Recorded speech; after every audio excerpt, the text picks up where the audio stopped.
प्रतिदिन मैं अपने राज्य के समाचार जी तुम सेवकों से ज्ञात किया करता हूँ। महाराज। तो आज हमारे राज्य के यदि कोई मुख्य समाचार हो, हाँ। विशेष समाचार हो, तो वो प्रस्तुत किए जाए, बताए जाए। महाराज विशेष ये है कि जैसे ही जब मैं घाट की ओर गया तो वहां पर मैंने क्या देखा, मैंने ये देखा कि कोई आज अयोध्या अयोध्या अयोध्या के कोई राम है। क्या कहा? राम। अयोध्या के राम। राम। अरे जिनके उपलक्ष्य में ये नृत्यगान में करवा रहा था, उनके अभिषेक के उपलक्ष्य में। तो फिर जा कह रहे नृत्य कलाकार की बधाई हो जान दो। क्यों, क्या हुआ? क्योंकि वे तो तुम्हारे पास आ रहे हैं। हमारे पास आ रहे हैं। और क्या, राम जू, लक्ष्मण जू और संगमा मंत्री सीमेंट वो सुमंत हाँ हाँ, सुमंत भी है हमारे श्रृंगवेरपुर की ओर। हाँ। यदि वो भगवान आ रहे हैं तो निश्चित है कि हमारे श्रृंगवेरपुर के भाग्य उदय हुए हैं। सेवक महाराज, तुरंत भेंट की व्यवस्था की जाए और हमारे साथ एक टोली बना करके चलो। मैं प्रभु के सेवा में अपने नगर के बाहर ही उनसे मिलना चाहता हूँ। आइए महाराज आइए। यह सुधि गुहे निखा दिजा भी पाई, यह सुधि गुहे निखा दिजा भी पाई, मोदी तिलिए पिए बंधु बुलाए।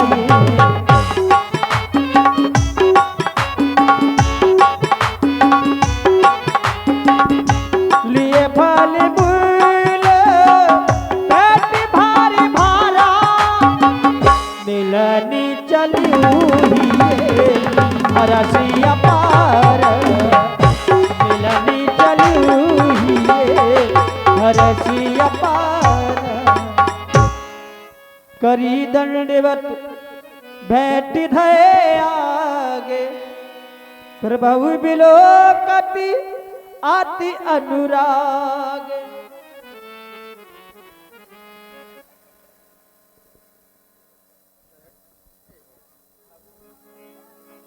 प्रिय निषाद राज जी, संग जी सने विवशिरा गोराई, पूछी कुशले निकट बैठाई।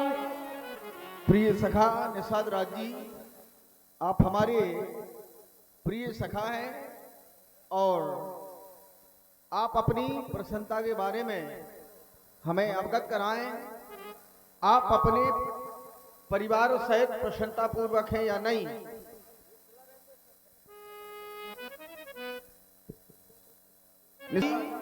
आप प्रसन्न हैं या नहीं हैं? प्रसन्नता के बारे में प्रभु, आप हमसे हमारी प्रसन्नता और हमारी कुशलता जानना चाहते हैं।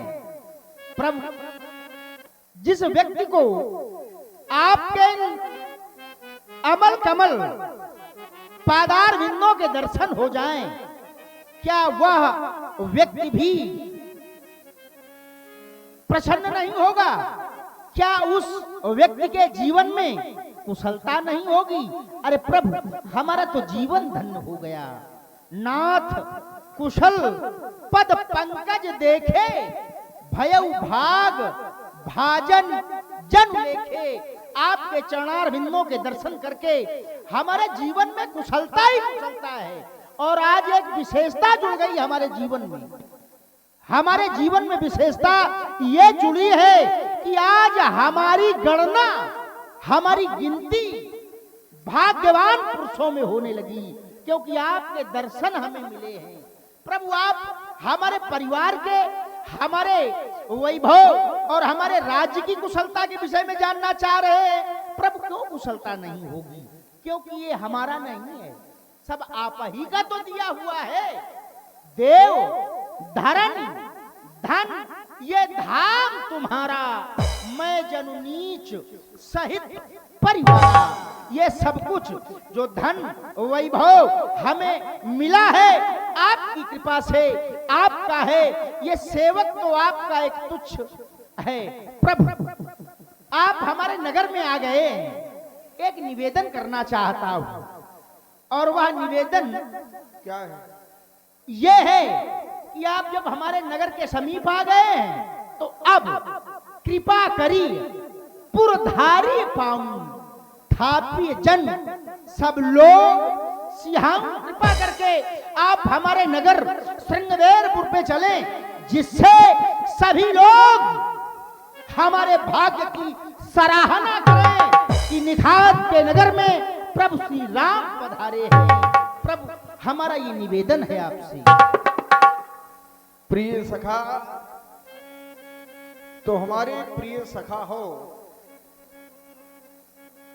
मैंने प्रसन्नता के बारे में पूछा तो आपने कहा कि हमारा परिवार बड़ी ही प्रसन्नता पूर्वक है, तुम्हारे मैं नगर में नहीं जा सकता हूं। कोई क्योंकि कारण होगा प्रभु? कारण ये है कि हमने 14 वर्षों का व्रत लिया है, और किसी ग्राम के अंदर यदि प्रवेश किया जाए तो हमारा ग्रामवासी का रूप बन जाएगा। हमें किसी गांव में नहीं जाना है।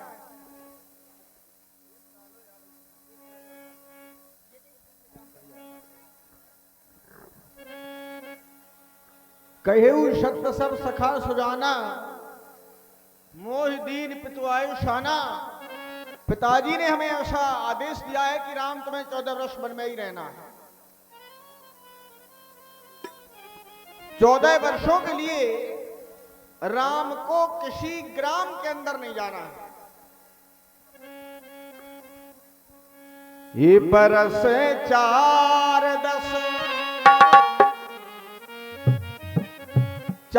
और 10 14 वर्षों के लिए। बरस 4 10 विपिन बस, ये मुनि व्रत भेष आहार। मुनियों जो सामने व्रत लिया है, ग्राम पास नहीं उचित है। ये बचन नामृषा हमार। हम जो भी कह रहे हैं सत्य कह रहे हैं, झूठ नहीं कह रहे हैं। और हम तो हैं वनवासी, ये वन में ये जाना है। हम तो हैं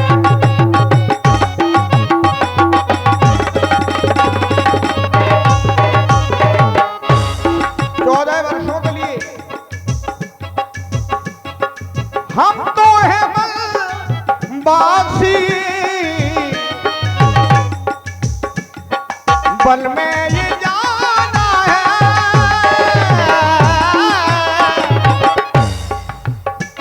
ये 14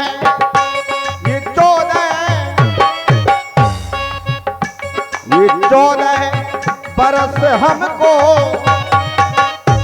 ये वन में ही बिताना है।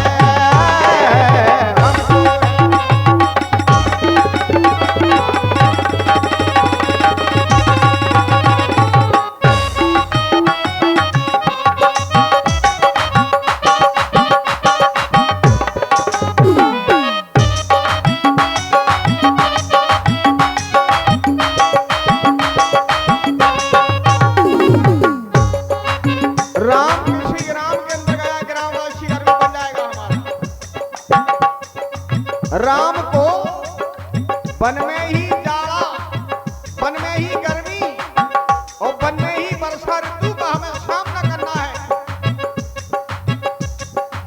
वर्षा ऋतु आएगी, बादल गरजेंगे, मेघ बरसेंगे, लेकिन राम को वन में ही रहना है। मेघों का ये बरसना बादल का ये गरजना,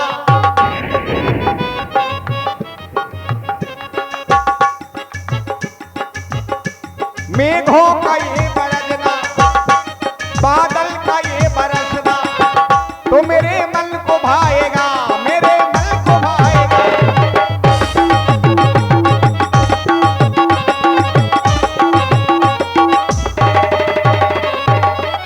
मोर नाचेंगी, बादल गरजेंगे, सारी ऋतुएं राम के सामने आएंगी, तो हम तो हैं,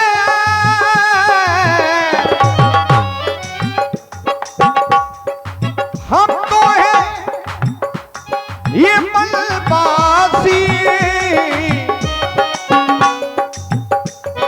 और मन में ये जाना है,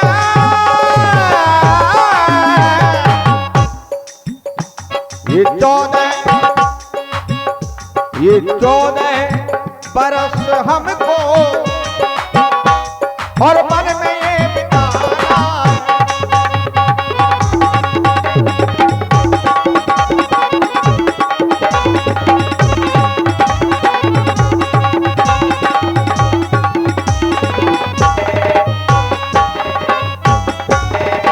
बस इसलिए किसी ग्राम के अंदर हम प्रवेश नहीं कर सकते। किसी ग्राम के अंदर यदि प्रवेश किया तो हमारा ग्रामवासी का रूप बन जाएगा। हम वनवासी हैं, 14 वर्षों के लिए किसी ग्राम के अंदर प्रवेश करना हमारे लिए उचित नहीं है। प्रभु मैं जानता हूं आप सैद्धांतिक मर्यादा पुरुषोत्तम हैं, सिद्धांतों और नियमों को आप मानते हैं, और एक सिद्धांत है मात पिता प्रभु गुरु के बानी, और बिना ही विचार करी शुभ जानी। माता पिता प्रभु अर्थात भगवान और गुरु की बात को बिना विचारे ही स्वीकार कर लेना चाहिए। और प्रभु को आदेश है, पिता का गुरुदेव ने राम जी ने हमें बताया है, तो ये नगर में नहीं जाएंगे। प्रभु आप नगर में नहीं जा सकते, कोई बात नहीं, आप हमारे नगर के बाहर तो ठहर सकते हैं। अवश्य क्यों नहीं, नगर के बाहर जरूर रुकेंगे। मैं आपके ठहरने की अपने हाथों से उत्तम व्यवस्था करूंगा। प्रभु आप देख रहे हैं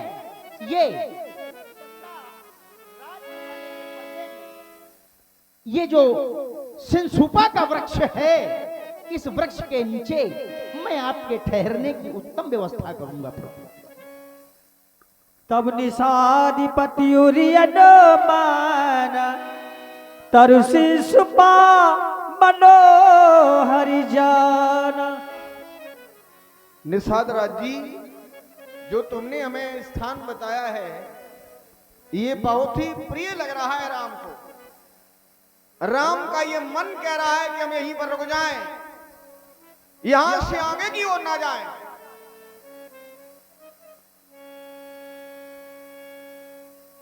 और मन कहे रुक जा रे रुक जा,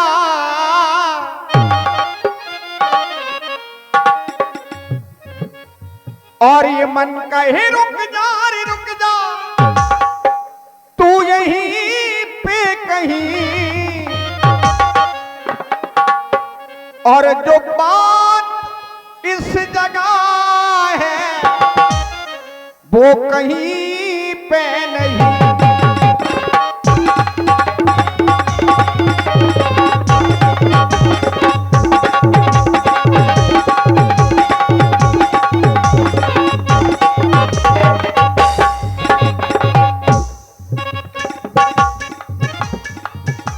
ये प्यारा प्यारा जो तुम्हारा ये स्थान है, बहुत अच्छा लग रहा है हमें। ये प्यारा प्यारा और ये न्यारा न्यारा लगता है प्यारा, तो मन कहे रुक जा रे रुक जा। राम का ये मन कह रहा है, हो मन कहीं रुक जा रे रुक जा, मन कहीं रुक जा रे रुक जा,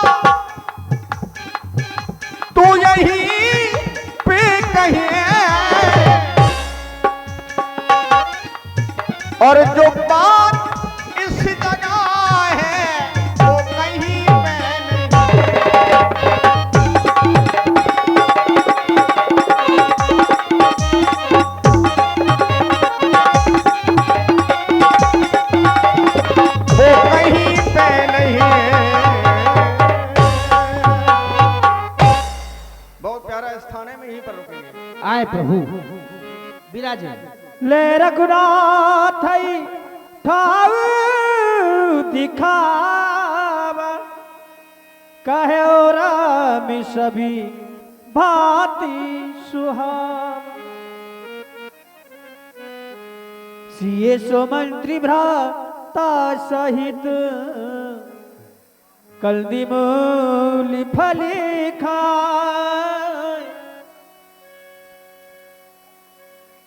शयन की रघुवंश मनी पाई पलोटत भाई ओ भैया पाई पलोटत भाई ये सुमति भ्राता सहित कल्दी मूली फली खाए शयन की रघुवंश मनी पाई पलोटत भाई ओ भैया पाई पलोटत भाई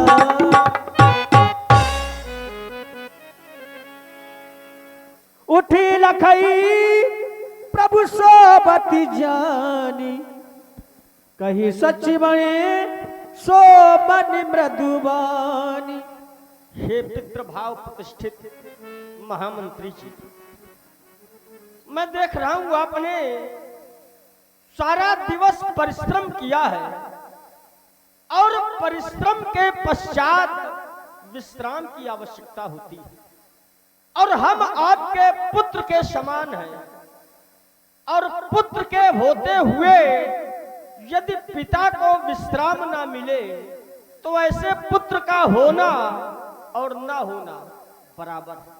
इसलिए हमारा निवेदन है अब आप भी विश्राम करें और प्रभु की सेवा एवं सुरक्षा का भार अब लक्ष्मण के प्रबल कंधों पर है, इसलिए अब आप जाएं और विश्राम करें। कछुकी दूरी सजे बाड़ी सरार से जागन लगे बैठी बीरस हमारे सभी सुरक्षा कर्मियों हमारी बात को ध्यान से सुनो। सभी लोग थोड़ी थोड़ी दूर पर प्रभु के सुरक्षा में लग जाओ जिससे हमारे प्रभु श्री राम को विश्राम करने में कोई समस्या न हो और मैं स्वयं प्रभु के पास तल्लीनता से सुरक्षा व्यवस्था में उपस्थित हूं। सोबती प्रभवी निहारी निषाद भयो प्रेम बस हृदय विषाद तनि पुलकित जलिलो चन बहाई बचने सप्रेम लखन सन कहाई।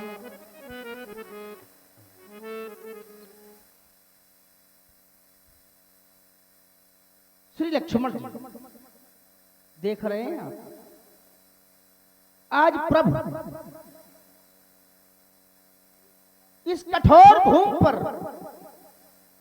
कुश और घास की बनी हुई कर्कश साथरी पर सो रहे हैं, जबकि हमारे प्रभु का जीवन क्या सर्वथा से ऐसा था ना। हमारे प्रभु का जीवन बड़ा ही सुखमय व्यतीत हुआ है। सुखमय हमारे प्रभु का जीवन इतना सुखमय व्यतीत हुआ है कि स्वर्ग में उपस्थित उन देवताओं का भी जीवन इतना सुखमय नहीं बीतता, क्योंकि मैंने जाना है, मैंने सुना है महाराज श्री दशरथ जी के भवनों के विषय में। भूपति भवन सुभाय सुहावा, महाराज दशरथ के जो मकान हैं, महल हैं, वो स्वभाव से ही बहुत सुंदर और व्यवस्थाओं से सुसज्जित हैं कि सुरतर भवन न पटतर पावा, जिसके आगे देवराज इंद्र का अलकापुरी का वो महल भी लज्जित होता है, समानता नहीं कर सकता। ऐसे सुंदर सुव्यवस्थित व्यवस्थाओं से उपलब्ध महलों में निवास करने वाले हमारे महाप्रभु आज इस स्थिति में हैं। और वह महाराज दशरथ जी के महल जिनकी सुंदरता को लख करके लोग ये कहने पर मजबूर हो जाते हैं कि मन में रचित चार चौबारे जन रतिपति निज हाथ संवारे। इतने सुंदर महल हैं वो जिनमें प्रभु रहते थे। ऐसा कहा जाता है मानो रतिपति कामदेव ने अपने हाथों से बनाया हो। ऐसे सुंदर महलों में निवास करने वाले हमारे प्रभु आज इस स्थिति में विश्राम कर रहे हैं। हमारा हृदय को नहीं फटता। वो महल जिन महलों में सुंदर सैयाओं की व्यवस्था, जिन पर बिछे बिस्तर कोमल कोमल मखमल के वस्त्रों के हुआ करते थे, आज भगवान ऐसी कठोर स्थान पर विश्राम कर रहे हैं। और उन बिस्तरों में भी सुगंधित इत्र छिड़के हुआ करते थे। बड़े ही सुव्यवस्थित ढंग से प्रभु का जीवन यापन होता रहा है। पर हारे भाग चक्र, तूने प्रभु को इस स्थिति में पहुंचा दिया। हमारे प्रभु का जीवन बड़ा कोमल रहा है। कितना प्रभु जिन बिस्तरों पर सोते थे वो मखमल के वस्त्रों के होते थे और कितने मुलायम होते थे। क्षीर फेन मृग, जैसे समुद्र के जल में जो फेन बनता है उस फेन के जैसे कोमल बिस्तरों पर प्रभु का विश्राम हुआ करता था। प्रभु शयन किया करते थे। पर हाय हाय रे विधाता, हा रे भाग चक्र, तूने ये क्या किया है। जिस समय मैं माता जानकी की ओर दृष्टिपात करता हूं तो माता जानकी का भी जीवन बड़ा सुखमय गुजरा है। राजा जनक की पुत्री है, महाराज श्री दशरथ जी की पुत्र वधू है। जनक पिता जग विदित प्रभाऊ, ससुर सुरेश सखा रघुराऊ।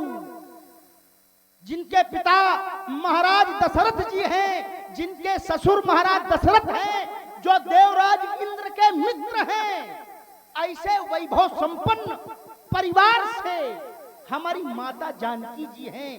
पर हारे ये भाग चक्र, आज इन बीहड़ बीरानों में, इन जंगलों में नाना प्रकार के कष्टों को सहने के लिए बाध्य हैं, नाना प्रकार के दुखों को भोगने के लिए मजबूर हैं। मैं देख रहा हूं ये हमारे राम जी, ये हमारी माता जानकी जी, क्या ये इस दुख को भोगने के योग्य है? ना, ऐसी कर्कश घास कुश की बनी साथरी कठोर भूमि में प्रभु विश्राम कर रहे हैं, तो क्या ये वन के योग्य हैं? ना, सिय रघुवीर की कानन जोगू पर कर्म प्रधान सत्य कहू। ये जंगलों की दुख को भोगने के योग्य नहीं है, पर आहार कर्म की गति कोई नहीं जानता। और इसमें यदि किसी का दोष है तो वो दोष है महारानी कैकेयी तुम्हारा। महारानी कैकेयी, तुमने ठीक नहीं किया है। तुमने अपनी मंदी बुद्धि का प्रदर्शन किया है। तुम राजा कैकेयी की पुत्री होकर भी इतने इतने सुकुमार अपने पुत्रों को, पुत्र वधू को नाना प्रकार के दुख सहने के लिए वनों में भेज दिया।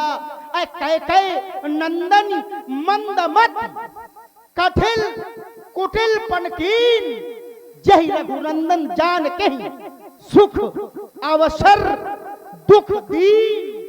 ऐ कैकेयी, तू रघुवंश रूपी वृक्ष के लिए कुल्हाड़ी बन गई।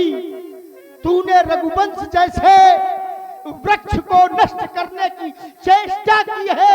ऐ कैकेयी, तुझे तुझे परमात्मा कभी क्षमा न करेंगे, कभी क्षमा न करेंगे, कभी क्षमा न करेंगे। भयउ विषाद निषादय भारी, राम सिए मही सयन निहारी। बोले लखन मधुर मृदुबानी, ज्ञान विराग भगत रसिसान। सखा निखात राज, प्रभु को इस अवस्था में देखकर दुखी हो रही हो। तुम्हारा दुखी होना स्वाभाविक है, क्योंकि प्रभु ने आपको अपना सखा माना है, अपना मित्र माना है। और मित्र के कुछ नियम हुआ करते हैं, क्योंकि जय न मित्र दुख होई दुखारी, तिनहि बिलोकत पातक भारी। यदि एक मित्र अपने मित्र के दुख में दुखी नहीं होता, तो ऐसे मित्र को देखने में भी भारी पाप लगता है। इतना ही नहीं, निज दुख गिरिशम और रजकर जाना। यदि स्वयं का दुख पर्वत के समान हो तो उसे धूल के समान समझना चाहिए, लेकिन मित्र का दुख रजमेरु समाना। यदि मित्र का दुख धूल के समान हो तो उसे सुमेरु पर्वत के समान समझना चाहिए। यही सच्ची मित्रता। किंतु सखा निखात राज, आप हमारी माता को दोषी बना रहे हैं, दोष देख रहे हैं। आप कह रहे कि कैकेयी नंदन मंदमति, कठिन कुटिल पनकीन, जय रघुनंदन जानकी सुख अवसर दुख दी। सखा निखात राज, कभी कभी दिखाई कुछ देता है लेकिन होता कुछ है। प्रत्यक्ष में दिखाई बुरा देता है, लेकिन हो सकता है कि परोक्ष में वो अच्छा हो। जैसे यदि माता ने श्री राम जी को वनवास दिया, देखने में तो ये अनुचित लग रहा है, लेकिन कहीं ना कहीं उचित है। क्यों? क्योंकि एक व्यक्ति जिसकी योग्यता राष्ट्रपति बनने की भी, यद्यपि योग्यता उसके पास राष्ट्रपति बनने की हो और उसे ग्राम प्रधान बनाया जाए, क्या ये उचित है? ये उचित नहीं। क्योंकि योग्यता उस व्यक्ति के पास राष्ट्रपति बनने की है, और यदि ऐसे व्यक्ति को ग्राम प्रधान बनाया जाए तो यह सर्वथा अनुचित है। तो जब राष्ट्रपति बनाने वाले व्यक्ति को ग्राम प्रधान बनाना अनुचित है, तो जो जगतपति है उन्हें अवधपति बनाया जाए तो यह भी उचित नहीं। यद्यपि सारे लोगों ने यह स्वीकार कर लिया जिस समय श्री राम जी को राजा बनाया जाने लगा, लेकिन हमारी माता ने विरोध किया और कहा राम, गुरुदेव ने कहा था राम करौ सब संयम आजू, जहि विधि कुशल निबाहु काजू। माता ने कहा कि तुम्हें केवल एक रात्र संयम करना है इस अवधपति बनने के लिए, तो मैं तुम्हें आदेश देती हूं कि तुम 14 वर्षों के लिए नियम और संयम का पालन करो। और आज तो मैं तुम्हें अवधपति बनने से रोक रही हूं, लेकिन जिस दिन तुमने 14 वर्षों के नियम और संयम का पालन कर लिया और नियम संयम में उत्तीर्ण हो गए, तो संसार का कोई भी व्यक्ति तुम्हें जगतपति बनने से रोक नहीं सकता। तो कहीं ना कहीं हमारी माता ने उचित ही किया। और फिर सखा निखात राज, आप तो जानते हैं, काहू न को सुख दुख कर दाता, निज कृत कर्म भोग सब भ्राता। कोई किसी को सुख और दुख नहीं देता। सभी अपने किए हुए कर्मों का फल भोगते हैं और कर्म की गति बड़ी टेढ़ी होती है। कर्म का मर्म हर व्यक्ति जान जाए यह संभव नहीं है। प्रायः संसार में व्यवहार जगत में देखने को तो यह मिलता है कि एक व्यक्ति कर्म बड़े बुरे करता है, उसके जो कर्म है वो बड़े बुरे हैं लेकिन सुखी बहुत है। दूसरी ओर ऐसा भी व्यक्ति है जो कर्म अच्छे करता है, हर प्रकार से कर्म अच्छे करता है, उसका प्रत्येक कर्म सुकर्म है, लेकिन जीवन बड़ा विपन्नता का जीता है, बड़े कष्टों का जीवन जीता है, दुख का जीवन जीता है। तो देखने वाले लोग यही कहेंगे कि व्यक्ति कर्म अच्छे कर रहा है लेकिन जीवन बड़ा दुख का जी रहा है। उसी दूसरी ओर एक व्यक्ति वह भी है जो कर्म बहुत बुरे कर रहा है लेकिन जीवन बड़ा सुख का जी रहा है। तो लोगों को यह भ्रम हो जाता है कि यह कैसे संभव है कि जब कर्म प्रधान है तो फिर ये कर्मों का फल कैसे। तो संसार में कर्मों की गति इसलिए टेढ़ी है क्योंकि संसार में कर्म की गति सभी नहीं जान सकते। संसार में 3 प्रकार के कर्म बतलाए गए हैं, 3 प्रकार के, क्रियमान, संचित और प्रारब्ध। क्रियमान वह कर्म है जिसमें व्यक्ति कर्म करता है और फल तत्काल मिल जाता है। जिस कर्म में फल तत्काल मिल जाए वह कर्म है क्रियमान। और एक कर्म वह होता है जिसमें व्यक्ति कर्म तो करता है लेकिन फल तत्काल नहीं मिलता है। जैसे किसान बीज डालता है किंतु फल तत्काल नहीं मिलता। व्यक्ति पेड़ लगाता है, कर्म करता है किंतु फल तत्काल नहीं मिलता, कुछ समय के बाद मिलता है, कुछ महीनों के बाद मिलता है अथवा कुछ वर्षों के बाद मिलता है। और ऐसे कर्म का फल मिलता है उसे कहते हैं संचित। और तीसरा कर्म है प्रारब्ध। कभी कभी व्यक्ति कर्म तो करता है लेकिन फल पूरे जीवन नहीं मिलता है।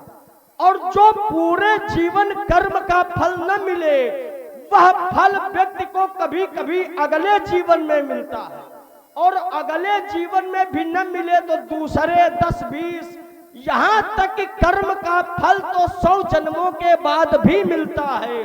और ऐसे कर्म के फल को कहते हैं प्रारब्ध। जो कर्म दूसरे जन्म में जो किए हुए कर्मों का फल मिले, तो यही कर्म की गति है। कहने का भाव कर्म का फल अवश्य मिलता है, अंतर इतना है कि कभी वो क्रियमान के रूप में, कभी संचित के रूप में और कभी प्रारब्ध के रूप में मिल जाता है। और फिर सखा निखातराज, यह तो संसार है। संसार में योग वियोग भोग भलमंदा, हित अनहित मध्यम भ्रम फंदा। जन्म मरण जह लगी जग जालू, संपत्ति विपत्ति कर्म अरुकालू। धरन धाम धन पुर परिवारू, सरग नरग जह लगी व्यवहारू। संसार में ये जो कुछ भी दिखाई देता है, देखी सुनी गुनी मन माही, मोह मूल परमारथ नाही। ये जो कुछ देखने में, सुनने में और मन के अंदर विचारने में आता है, ये सब कुछ मोह की मूल अर्थात जड़ है। ये जितना संसार दिखाई दे रहा, यह यथार्थ में ये नश्वर है, क्योंकि नहीं कोई परिवार तुम्हारा। ये संसार का सत्य है कि नहीं कोई परिवार तुम्हारा, नहीं मित्र अरु नारी। और जिसे जानने में हम सबने ये उम्र लगा दी सारी। ये सारी आयु यह जानने में लग गई कि हमारा कौन है। व्यक्ति का, मनुष्य का, मानव का, जीव का जन्म हुआ और जन्म के बाद व्यक्ति